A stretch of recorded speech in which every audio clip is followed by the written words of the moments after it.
Hier by die Convent of the Sisters of Nazareth is 'n klooster waar daar uitgebreide argeologiese oorblyfsels is van huise uit die 1ste eeu en woonruimtes en grafte uit Jesus se tyd. En baie argeoloog glo dat hierdie ondergrondse kompleks deel was van die oorspronklike Nasaret, die dorpie waar Jesus as kind gespeel en gewerk en groot geword het. En ek lees graag vir ons uit Matteus 2, vers 21 en dan vers 23. En hy het opgestaan, die kindjie en sy moeder geneem en in die land van Israel gekom. En hy het gaan woon in 'n stad met die naam van Nasaret, sodat vervul sou word wat deur die profete gespreek is, dat hy 'n Nasareëner genoem sou word.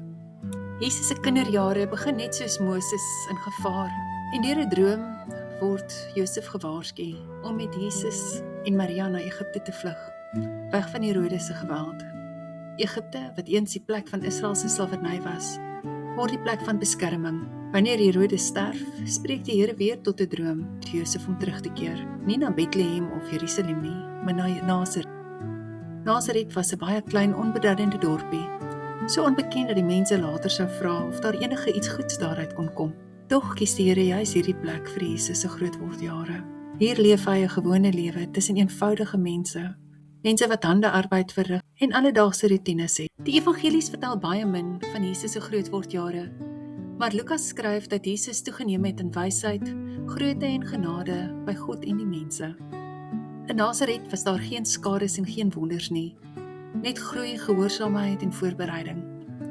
Die seun van die Here leer ons om eers stil en getrou te leef, voordat hy sy openbare toetrede maak. Soms lei die Here ons ook na 'n Nasaret, 'n plek wat klein en onbeduidend is, maar dit is dikwels juist daarso waar hy ons vorm en ons beskerm en ons voorberei.